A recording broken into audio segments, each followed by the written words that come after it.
آپ دیکھ رہے ہیں پروگرام بزم شاعری، اور بزم شاعری میں جو ایک بلند قامت شخصیت موجود ہیں جن کی آپ گفتگو سماعت کر رہے تھے، جناب اشفاق حسین جو کینیڈا سے تشریف لائے ہیں، جہاں سے گفتگو کا سلسلہ منقطع ہوا تھا، ہم اسے وہیں سے دراز کرتے ہیں۔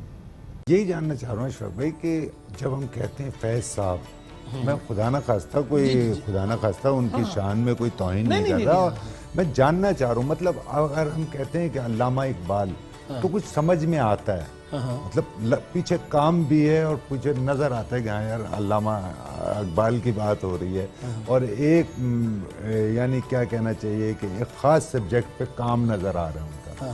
تو فیض صاحب جتنا بڑا نام ہے اتنا بڑا کام میں بڑی معذرت کے ساتھ کہہ رہا ہوں، اتنا بڑا اور اتنا وسیع کام دکھائی نہیں دے رہا۔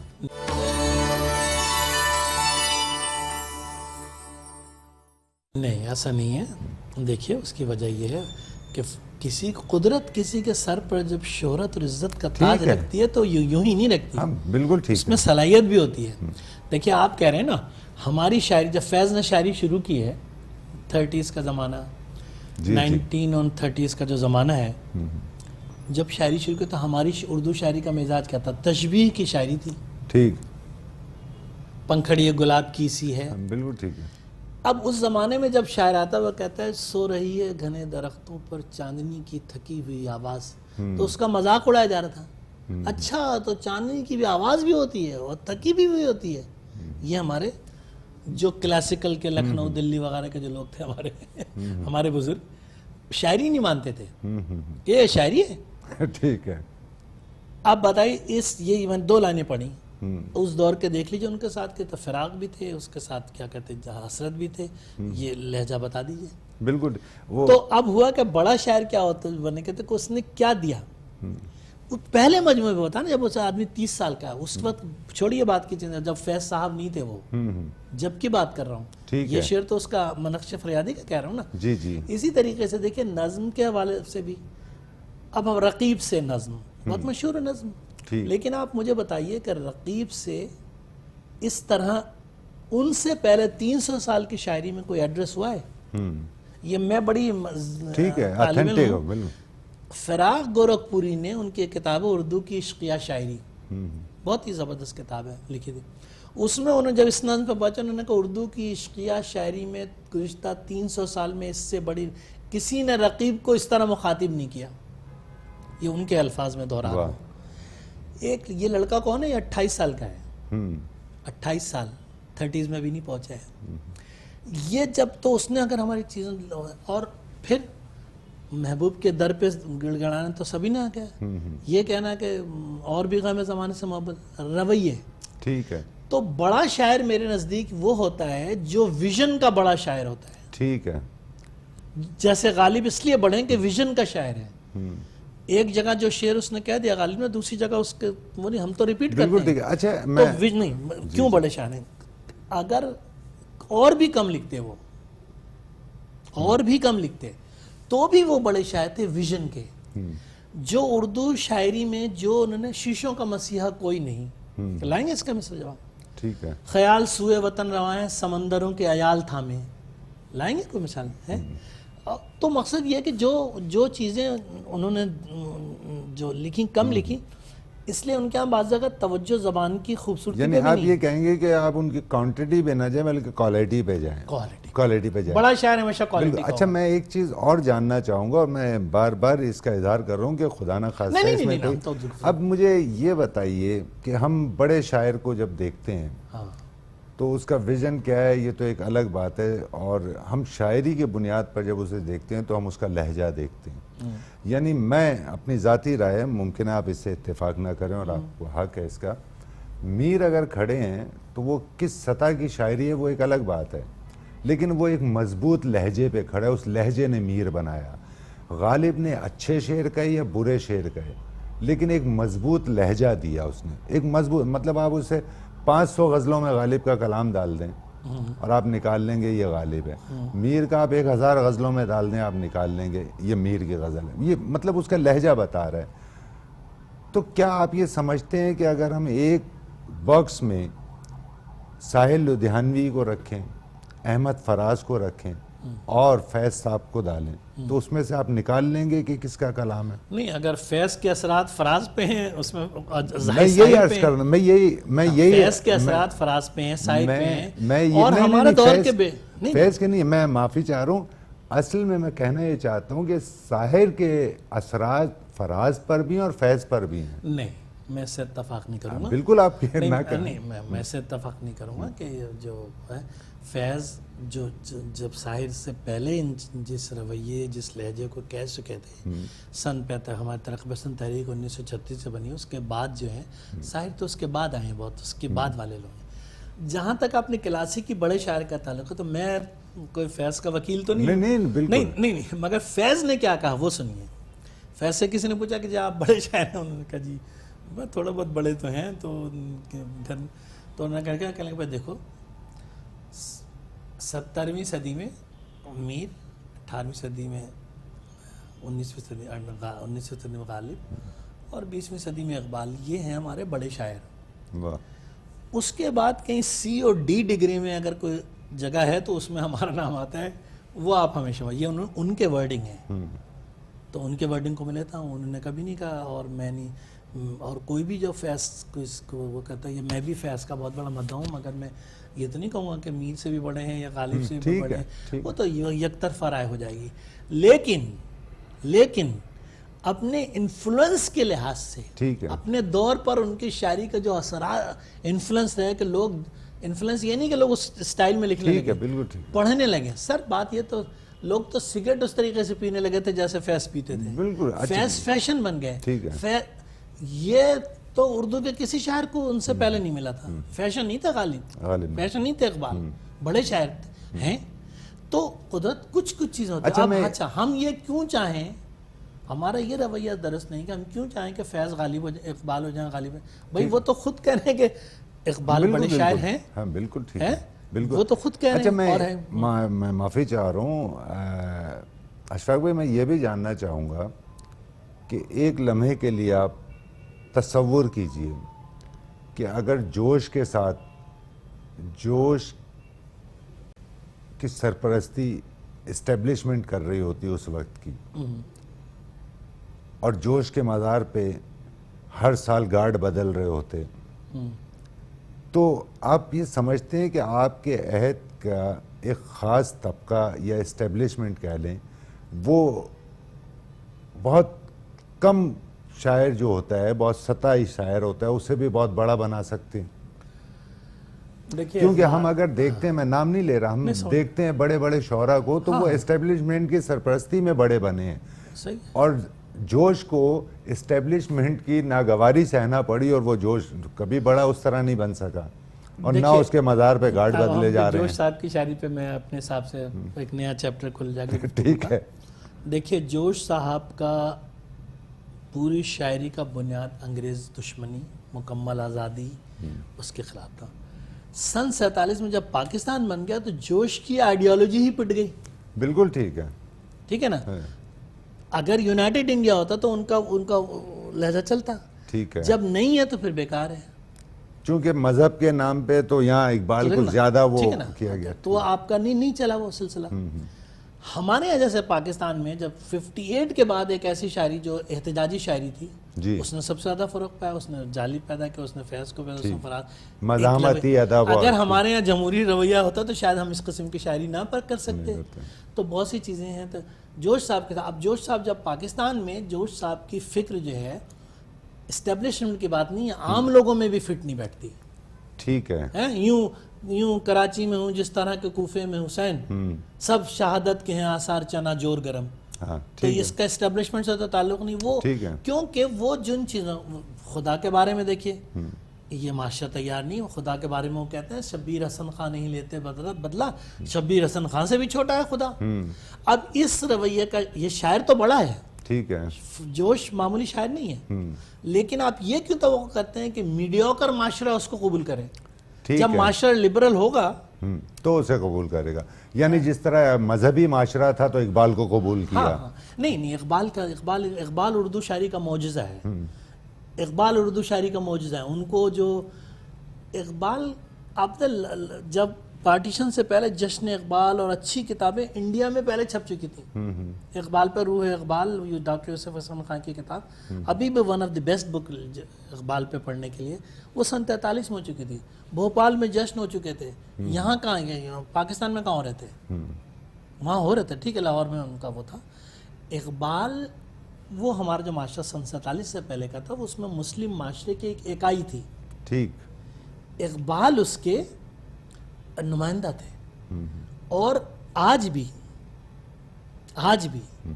ہندوستان کے میں ہندوستان میں بھارت جسے کہتے ہیں, وہاں کے جو اس میں ہیں, اقبال ان کا سب سے بڑا شاعر ہے آج بھی. ٹھیک ہے. کیونکہ اقبال کچھ شاعر ہمارے سائیکی میں ہیں, اقبال ہوئے, انیس ہوئے, غالب ہوئے, یہ سائیکی میں ہیں. سائیکی میں جو لوگ ہوتے ہیں ان کو جغرافیہ سے کوئی رہ نہیں رہے, ملک رہ نہیں رہے, کوئی مسئلہ نہیں ہوتا. ٹھیک ہے. تو اقبال کا تو ذکر نہیں ہونا چاہیے کہ وہ ایک میریکل ہے.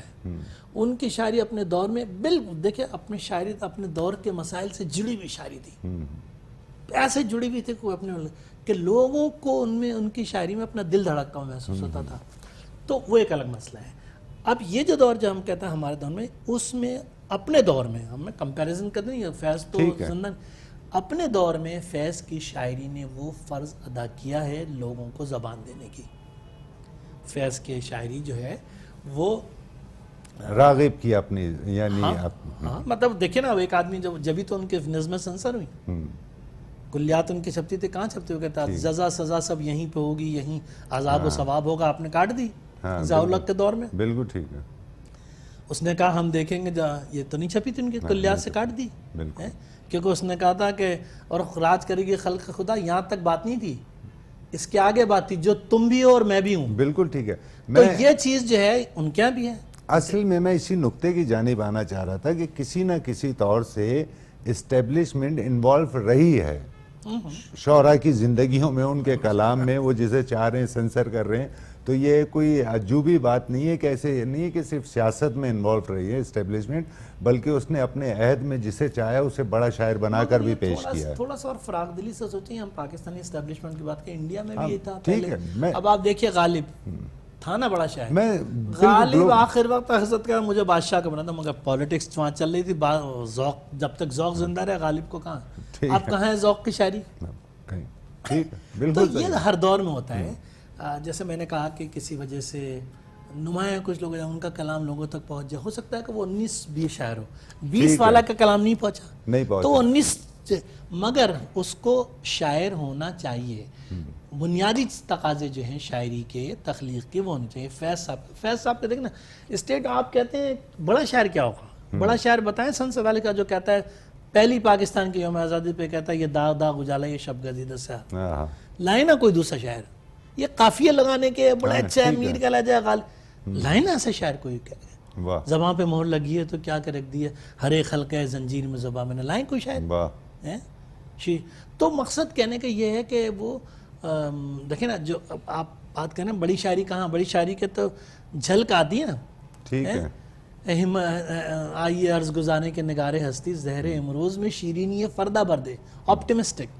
پھر کہتا وہ جنہیں کیا کہتے ہیں, جن کی آنکھوں کو رخ صبح کے یارہ بھی نہیں, ان کو قدموں کو کسی رہ کا سہارا دیتا. اس میں آخر کہتے ہیں ہمت کفر ملے, جرأت تحقیق ملے, جن کے سر منتظر تیغ جفا ہیں ان کو.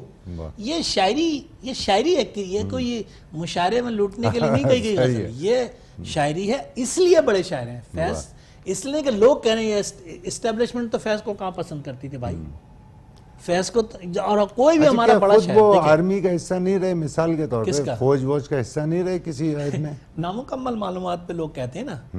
میں اسی لیے آپ سے جاننا چاہتا ہوں. جی دیکھیے فیض صاحب جب 1942 ورلڈ وار ہو رہی تھی تو اس وقت جرمنی کا حملہ سوویت یونین پہ نہیں ہوا تھا. جب وہ سوویت یونین پہ آگے نازیزم کے خلاف, تو نازیزم کے خلاف دنیا میں ایک جدوجہد ہوئی. ہمارے یہاں انجمن ترقی پسند مصنفین کے قیام سے پہلے 1935 میں جو ہے پیرس میں پروگریسو رائٹرز کی وہ ہے کہ ہمیں جو ایک فرنٹ بنانا چاہیے اس فاشزم کے خلاف, جس میں یورپ کے بڑے بڑے لوگ پکاسو وغیرہ سب شامل تھے اس میں, اور انہوں نے جدوجہد کی اسپین کی آزادی کی جائے. کہ شاعروں کا جو ہے اس کا کام سیاست میں ہم رہنمائی کرنا ہے، ہمیں سیاست نہیں کرنی، سیاست کی رہنمائی کرنی ہے. تو یہ ہمارے 1900 اس کے بعد 36 میں اب جب سوویت یونین پہ اٹیک ہوا 1940s کے آس پاس، تو اب یہ ضرورت پڑی کہ اب یہ جنگ جو تھی کہ ہم یا برطانیہ کا ساتھ دیں یا ہم کس کا دیں. تو اس وقت جو جوش صاحب کا ذکر کیا، جوش صاحب کا بڑا مشہور شعر ہے، خبر لے گئے اگر آپ بکنگم جانا، خبر لینے اگر بکنگم، ہماری سمت سے بھی ایک گولہ پھینکتا ہے، بالکل ہے نا، یہ رویہ تھا.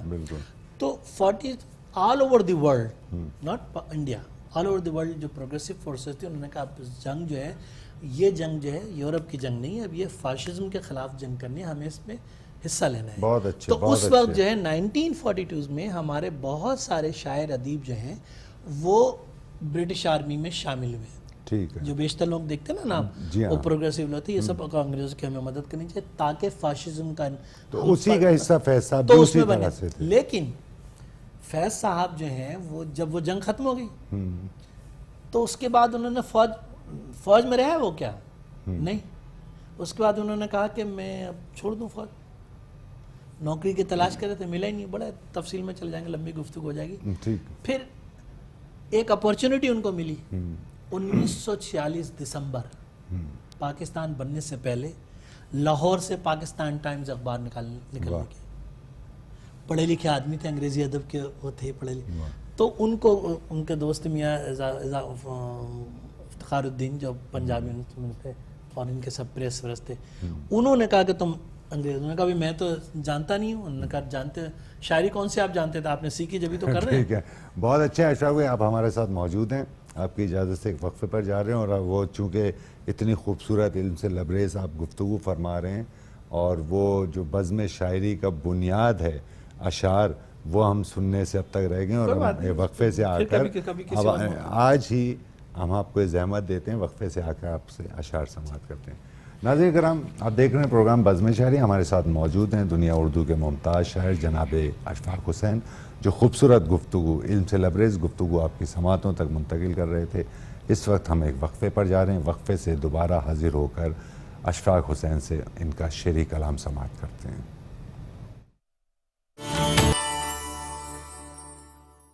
اشفاق بھائی بہت بہت شکریہ، خوبصورت گفتگو آپ نے فرمائی. فیض صاحب کے تعلق سے بہت ساری ایسی باتیں، میں ریکارڈ کی درستگی کے لیے یہ کہہ دینا چاہتا ہوں کہ قطعاً میری کم از کم یہ حیثیت نہیں ہے کہ ہم فیض صاحب کے تعلق سے کوئی ایسے جملے کہیں، اور ہم بھی اتنا ہی ان سے عشق کرتے ہیں جتنا آپ کرتے ہیں.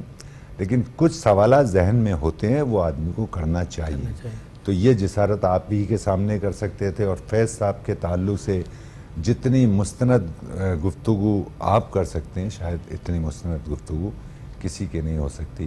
تو آپ اگر اجازت دیجئے تو ہم گفتگو کو یہیں پر روکتے ہیں، اور آئندہ پھر آپ کو زحمت دیں گے، درخواست کریں گے کہ مزید گفتگو کو آگے بڑھائیں. تو وہ جو بزم شاعری کے دیکھنے والے احباب ہیں، ان کی خواہش بھی ہے کہ اشفاق صاحب سے کلام سنا جائے، اور ہم بھی درخواست گزار ہیں کہ کچھ کلام عطا کیجیے. ضرورت ہے. ہم اتنی دیر تک تقریر وغیرہ کر رہے تھے، اپنی رائے ظاہر کر رہے تھے، تو اس حوالے سے مجھے اپنی ایک نظم یاد آتی ہے. اس کا عنوان ہے مکمل رائے. مکمل رائے. نظم کی گفتگو سے جوڑتے ہوئے. واہ. ہماری ساری باتیں، سب رویے اور سارے فیصلے واہ بس چند مفروضوں پہ قائم ہیں.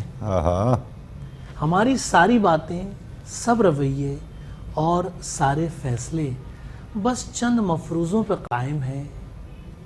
ہوا تازہ خیالوں کی جب ان کو چھو کے چلتی ہے تو پھر ان سب رویوں، ساری باتوں اور سارے فیصلوں کی ایک نئی صورت نکلتی ہے. ہماری شخصیت بھی ایک نئے سانچے میں ڈھلتی ہے. واہ. ہر ایک لمحہ بدلتی شخصیت کے نت نئے سانچے کسی تکمیل کی خواہش میں بے تکمیل رہتے ہیں. مکمل کوئی مفروضہ نہیں اپنا تو پھر ہم نامکمل لوگ اس دنیا کے ہر ایک مسئلے پر کس لیے اپنی مکمل رائے دیتے ہیں. کیا کہنے، کیا کہنے، کیا خوبصورت نظم پیش کی. ایک اور نظم ہے کہ واہ نظم ٹھیک ہے نا غزل؟ جی ضرور، جو آپ کا جی چاہے. ایک نظم ہے اس کا، مجھے کوئی یاد کیوں رکھے گا. پیمبروں سے زمین خالی تو میں خدا سے بھرا ہوا آسمان لے کر کسے دکھاؤں گا سیدھا رستہ. کیا کہنے، پیمبروں سے زمین خالی واہ. تو میں خدا سے بھرا ہوا آسمان لے کر کسے دکھاؤں گا سیدھا رستہ. کوئی میری بات کیوں سنے گا، کوئی میرے ساتھ کیوں چلے گا. زمین پہ سب معجزوں کی فصلیں بھی کٹ چکی ہیں، جہان دانش کی جائیدادیں بھی بڑھ چکی ہیں. ہزار ہا صد ہزار صدیاں بس ایک پل میں سمٹ چکی ہیں. میں ایک پل سے بھی کم ہوں اس جہاں میں ایک پل سے بھی کم ہوں اس وسعت جہاں میں. سو جب یہ پل بھی گزر چکے گا کوئی مجھے یاد کیوں کرے گا، کوئی میری بات کیوں کرے گا. کیا کہنے، کیا کہنے. واہ، یہ ہیں اشفاق حسین. واہ واہ واہ واہ. ایک اور نظم کہتا ہوں، اس کا غزلوں کے کچھ اشعار. ضرور. نظم ہے زومنگ. دیکھوں جو آسمان سے تو اتنی بڑی زمین. واہ. دیکھوں جو آسمان سے تو اتنی بڑی زمین، اتنی بڑی زمین پہ چھوٹا سا ایک شہر. چھوٹے سے ایک شہر میں سڑکوں کا ایک جال، سڑکوں کے جال میں چھپی ویران سی گلی.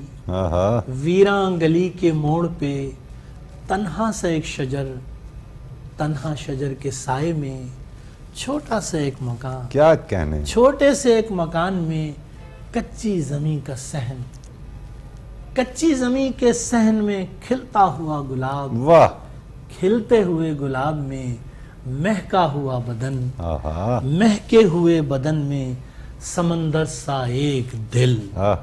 اس دل کی وسعتوں میں کہیں کھو گیا ہوں میں. یوں ہے کہ اس زمین سے بڑا ہو گیا ہوں میں. کیا کہنے، کیا کہنے صاحب. سبحان اللہ، سبحان اللہ. غزل کے اشعار پیش کروں گا. ڈوبے ہووں کی ایک نشانی میں ہم بھی تھے. ڈوبے ہووں کی ایک نشانی میں ہم بھی تھے.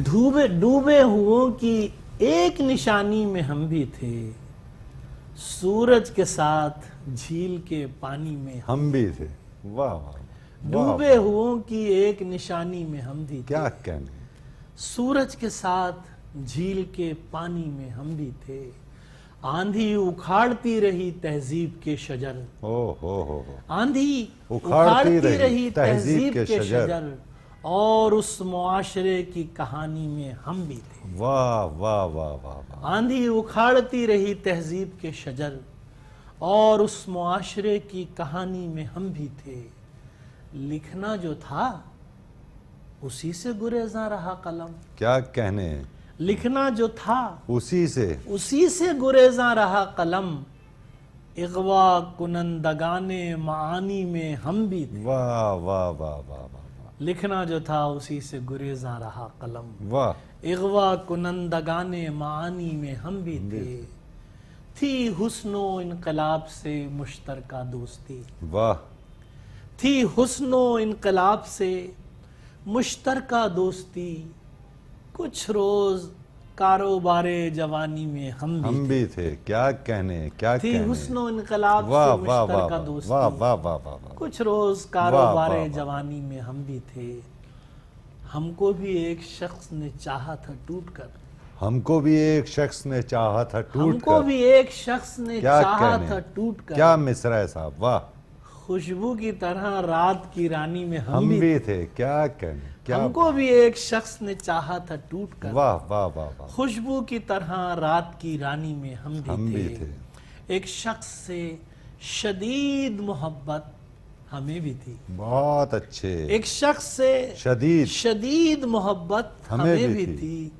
ایک شخص کی سراغ رسانی میں ہم بھی تھے. کیا کہنے. ایک شخص سے شدید محبت ہمیں بھی تھی. واہ واہ واہ. ایک شخص کی سراغ رسانی. کیا کہنے اشفاق بھائی. واہ واہ واہ واہ. اور لفظوں پہ جو خیال کو دیتا تھا فوقیت. واہ. لفظوں پہ جو خیال کو دیتا تھا فوقیت. اشفاق اس گروہ لسانی میں ہم بھی بہت اچھے لفظوں پہ جو خیال کو دیتا تھا فوقیت، اشفاق اس گروہ لسانی میں ہم بھی تھے، بشر کہ جب ہوئی اس کی توجہ میں کمی تھوڑی سی، جب ہوئی اس کی توجہ میں کمی تھوڑی سی، خود بخود آ گئی آنکھوں میں نمی تھوڑی سی، کیا کہنے، جب ہوئی اس کی توجہ میں کمی تھوڑی سی، خود بخود آ گئی آنکھوں میں نمی تھوڑی سی، خود بخود آ گئی آنکھوں میں نمی تھوڑی سی۔ واہ واہ، شعر دیکھیں کہ بن گیا پھول بنانے تھے خد و خال اس کے، واہ، بن گیا پھول بنانے تھے خد و خال اس کے، رہ گئی میرے تخیل میں کمی تھوڑی سی۔ بہت اچھے صاحب، واہ بن گیا واہ، پھول کیا کہنے صاحب، واہ بنانے تھے خد و خال اس کے، واہ، رہ گئی میرے تخیل میں کمی تھوڑی سی۔ واہ، وہ جو آ جاتا تو کیا کیا نہیں ہوتا پھر بھی، واہ، وہ جو آ جاتا تو کیا کیا نہیں ہوتا پھر بھی، ذکر جب اس کا چھڑا بزم جمی تھوڑی سی۔ بہت اچھے، وہ جو آ جاتا تو کیا کیا نہیں ہوتا کیا کہنے صاحب، پھر بھی، ذکر جب اس کا چھڑا بزم جمی تھوڑی سی۔ واہ، رسم محفل ہی سہی، حال تو پوچھا اس نے، واہ، رسم محفل ہی سہی، حال تو پوچھا، حال تو پوچھا اس نے، گرمی شدت جذبات تھمی تھوڑی سی، کیا کہنے، گرمی شدت جذبات تھمی تھوڑی سی۔ واہ واہ، اور یہ کہ اس نے رکھا ہی نہیں پاؤں زمین کے اوپر، واہ، اس نے رکھا ہی نہیں پاؤں زمین کے اوپر، مل گئی جس کو تیری ہم قدمی تھوڑی سی، کیا کہنے، اس نے رکھا ہی کیا نہیں خوبصورت کلام پیش کر رہے ہیں، زمین کے اوپر، واہ، مل گئی جس کو تیری ہم قدمی تھوڑی سی۔ واہ، آخر شعر ہے کہ اور دو آتشہ کر دیتی ہے آہنگ غزل، آہا، اور دو آتشہ کر دیتی ہے آہنگ غزل، ہندوی لے میں نوائے عجمی، بہت اچھے، اور دو آتشہ کر دیتی ہے آہنگ غزل، واہ واہ واہ، ہندوی لے میں نوائے عجمی تھوڑی سی۔ بہت اچھے، آپ ہمارے ساتھ موجود ہیں، اور یہ ہرگز بھی نہیں ہو سکتا کہ جب آپ اتنا خوبصورت کلام پیش کر رہے ہیں اور ہم کہیں کہ بس، تو ہم آپ کی اجازت سے ایک وقفے پر جا رہے ہیں، وقفے سے دوبارہ حاضر ہو کر آپ کو ایک بار اور زحمت دیں گے کہ کچھ اشعار اور ہماری سماعت تک منتقل کریں۔ ناظرین کرام، کچھ دیر قبل آپ خوبصورت علم سے لبریز گفتگو سماعت کر رہے تھے جناب اشفاق حسین سے۔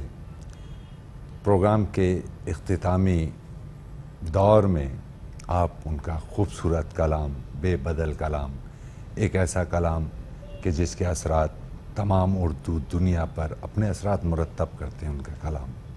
اس وقت ہم ایک وقفے پر جا رہے ہیں، وقفے سے دوبارہ آپ کی خدمت میں حاضر ہو کر اشفاق حسین سے ان سے مزید کلام سماعت کرتے ہیں۔ ناظرین کرام، ہم وقفے سے دوبارہ آپ کی خدمت میں حاضر ہو چکے ہیں۔ آپ دیکھ رہے ہیں پروگرام بزم شاعری، دنیا اردو کے ممتاز شاعر جناب اشفاق حسین آج ہماری بزم کا حصہ ہیں۔ وقفے پر جانے سے قبل خوبصورت اشعار نظم کی صورت، غزلیات کی صورت آپ کی سماعتوں تک منتقل کر رہے تھے۔ ہم ایک بار اور جسارت کرتے ہیں اور درخواست گزار ہوتے ہیں جناب اشفاق حسین سے کہ وہ کچھ اور کلام ہماری سماعت اور آپ کی سماعتوں تک منتقل کریں۔ حضور۔ جی بہت شکریہ، تو میں ایک غزل اور پیش کر دیتا ہوں۔ یہ دل بھی تو ڈوبے گا سمندر میں کسی کے، واہ، یہ دل بھی تو ڈوبے گا سمندر میں کسی کے، ہم بھی تو لکھے ہوں گے مقدر میں بہت کسی کے، اچھے، بہت اچھے، یہ دل بھی تو ڈوبے گا سمندر میں کسی کے، ہم بھی تو لکھے ہوں گے مقدر میں کسی کے، واہ، اس دل کے بہت پاس نہ اس دل سے بہت دور، کیا کہنے، کیا کہنے، اس دل کے بہت پاس واہ، نہ اس دل سے بہت دور، بیٹھے ہوئے ہم ہوں گے برابر میں کسی، بہت اچھے، اس بہت دل کے بہت پاس واہ واہ نہ واہ اس واہ دل سے بہت دور، واہ، بیٹھے ہوئے ہم ہوں گے برابر میں کسی کے، پڑھتے ہوئے تمہید کتاب لب و رخسار، آہا، پڑھتے ہوئے تمہید کتاب لب و رخسار، مل جائیں گے ہم حسن کے دفتر میں کسی کے، کیا کہنے، پڑھتے کیا ہوئے کہنے، تمہید واہ، کتاب لب و رخسار، مل جائیں گے ہم حسن کے دفتر میں کسی کے، اب اس کے بنا یوں ہیں شب و روز ہمارے، واہ، جیسے کوئی دروازہ نہ ہو گھر میں کسی کے، بہت اچھے صاحب، اب اس کے بنا یوں ہیں شب و روز ہمارے، جیسے کوئی دروازہ نہ ہو گھر میں کسی کے، ایک شام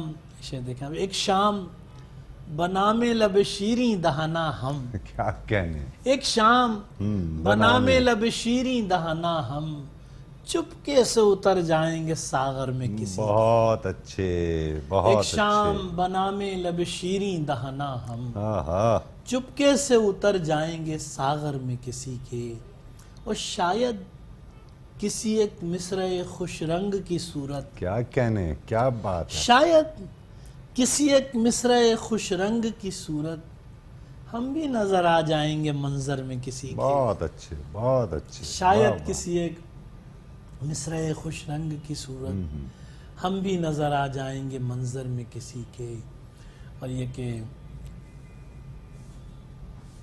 کیا سجا کے غزلیں کہیں آپ نے، اور کیا مصرے، ایسا لگتا ہے پینٹ کی ہوئی چیزیں ہیں، چند شعر اور، درد کا خون کی طرح آنکھوں سے بہنا اور ہے، واہ، درد کا واہ، خون کی طرح آنکھوں سے بہنا اور ہے، شعر لکھ لینا الگ ہے، شعر کہنا اور ہے، بہت اچھے، بہت درد اچھے، کا خون کی طرح آنکھوں سے بہنا اور ہے، واہ واہ واہ واہ واہ، شعر لکھ لینا الگ ہے، شعر کہنا اور ہے، بہت اچھے، شعر لکھ لیں، زندگی میں خیر و شر کی صورتیں یکساں نہیں، واہ، زندگی میں خیر و شر کی صورتیں یکساں نہیں، صبر ایک طاقت ہے لیکن ظلم سہنا اور ہے، کیا کہنے، کیا کہنے، زندگی میں خیر و شر کی صورتیں یکساں نہیں، صبر ایک طاقت ہے لیکن ظلم سہنا اور ہے، کیا کہنے، تو واہ، سمندر ہے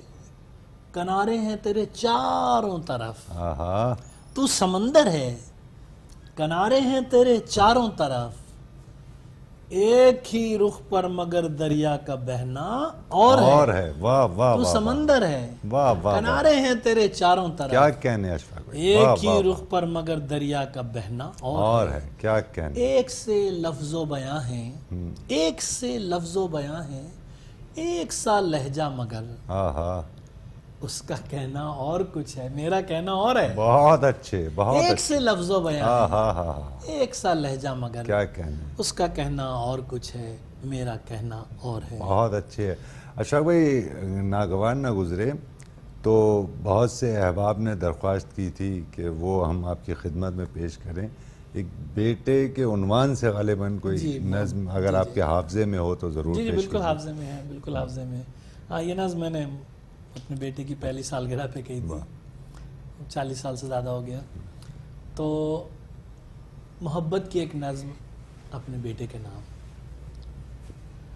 میں تمہاری آنکھوں سے وہ زمانے دیکھوں گا جو ابھی نہیں آئے، واہ، میں تمہاری آنکھوں سے وہ زمانے دیکھوں گا جو ابھی نہیں آئے، واہ، میں تمہارے پاؤں سے تیز تیز بھاگوں گا ایسی شاہراہوں پر جو ابھی نگاہوں سے مثل خواب اوجھل ہیں، بہت اچھے، میں تمہارے ہاتھوں سے وہ پہاڑ چھو لوں گا آہا، جس کو سوچ کر بھی اب سانس پھول جاتی ہے، کیا کہنے، وہ پہاڑ، وہ رستے جن پہ تم کو جانا ہے، آہا، وہ نیا زمانہ ہے واہ، اور وہ تمہارا ہے، میں کہ اس زمانے کو دیکھ بھی نہ پاؤں گا لیکن اس زمانے کی ہر گھڑی کو، ہر پل کو میری آنکھیں دیکھیں گی، ان چمکتی آنکھوں سے جو تمہاری آنکھیں ہیں. آہا. میں کہ اس زمانے کو دیکھ بھی نہ پاؤں گا، لیکن اس زمانے کی ہر گھڑی کو، ہر پل کو میری آنکھیں دیکھیں گی، ان چمکتی آنکھوں سے جو تمہاری آنکھیں ہیں. واہ. میں تمہاری آنکھوں میں پیار بن کے رہتا ہوں، نور بن کے بستا ہوں، خواب بن کے زندہ ہوں. کیا کہنے، کیا میرے سارے خوابوں کو ان جمیل آنکھوں کے ایک خاص گوشے میں تم چھپا کے رکھ لینا، اور اگر کبھی یہ خواب پھول بن کے مہکیں تو ان کی خوشبوؤں میں تم میرے نام کے سب حرف احتیاط سے رکھنا، احتیاط سے. بہت اچھے، بہت اچھے، خوبصورت کلام، خوبصورت نظمیں پیش کی آپ نے. اور اشفاق بھائی، ہم بہت شکریہ ادا کرتے ہیں آپ کا کہ آپ نے انتہائی قیمتی وقت میں سے وقت نکالا اور بزم شاعری میں آپ تشریف لائے، اور ہمیں یہ شرف حاصل رہا کہ ہم نے آپ کی گفتگو سماعت کی، آپ کے اشعار سماعت کیے. نہیں، میرے لیے میں دراصل شکریہ ادا کرنا چاہوں گا آپ کا اور آپ کے وساطت سے میٹرو ٹی وی کے لوگوں کا، کہ اس میں گوشِ ادب کے لیے کچھ وقت نکالا انہوں نے، آپ نے اس کو کیا، اور مجھے بھی موقع ملا کہ کچھ اپنے خیالات کا اظہار کر سکوں. ظاہر ہے کہ جو بے ربط خیال تھے جیسے آتے رہے، آپ صاحب سے گفتگو کی اور کچھ شعر بھی سنایا، تو ان سب چیزوں کو جو آپ نے مواقع فراہم کیا اس کے لیے دل سے شکر گزار. بہت شکریہ، بہت شکریہ. اور چونکہ پروگرام اپنے اختتام کی جانب گامزن ہے تو میں یہ شکایت تو نہیں کر رہا، اور میں یہ چاہتا ہوں کہ ایک جملہ ضرور آپ کی سماعت تک پہنچاؤں، تاکہ آپ جب کینیڈا پہنچ جائیں تو ان ہستیوں سے یہ ذکر ضرور کریں کہ وہ ایک تھا نا کہ تمام ہندوستان اجڑ گیا تھا تو کیا کہتے تھے، کچھ حیدرآباد، کوئی دہلی یا وہ بسا. تو اسی طرح سے ہم یہ سمجھتے ہیں کہ آپ ہوئے، شاہدہ حسن ہوئی، عرفان ستار ہوئے، اور کئی ایسے ہمارے اچھے لکھنے والے موجود ہیں، وہ کراچی سے چلے گئے. تو یقیناً ہمیں آپ لوگ روز یاد بھی آتے ہیں اور آپ لوگوں کی کمی کا شدت سے احساس بھی ہوتا ہے. اور لیکن پھر ہم یہ بھی دیکھتے ہیں کہ جس طرح سے واقعی آپ دیار غیر میں رہ کر اردو کی خدمت کر رہے ہیں، جس طرح سے ہم نے دیکھا ہے کہ نوجوانوں کی تربیت کر رہے ہیں، اور یہ آپ لوگوں کا ہی خاصہ ہے. اور آپ نے بلکہ پاکستان سے زیادہ بوجھ آپ نے وہاں اٹھایا ہے تربیتی نشستوں کا، اور اس پر میں آپ کو مبارکباد بھی پیش کرتا ہوں، آپ کی تمام ٹیم کو. اشفاق بھائی بہت شکریہ. آپ اجازت دیں تو ہم ناظرین سے اجازت لیں. ناظرین کرام، ایک خوبصورت شاعر، ایک مضبوط شاعر، ایک قابل اعتبار شاعر، ایک یکتا شاعر کو آپ سماعت کر رہے تھے، جناب اشفاق حسین کو. خوبصورت گفتگو انہوں نے آپ کی سماعتوں تک منتقل کی، خوبصورت شعری کلام آپ کی سماعتوں تک منتقل کیا. پروگرام اپنے اختتام کو پہنچتا ہے. اپنے میزبان قیصر وجدی کو اجازت دیجیے. آئندہ ایک نئے مہمان کے ساتھ آپ کی خدمت میں حاضر ہوں گے. اللہ حافظ.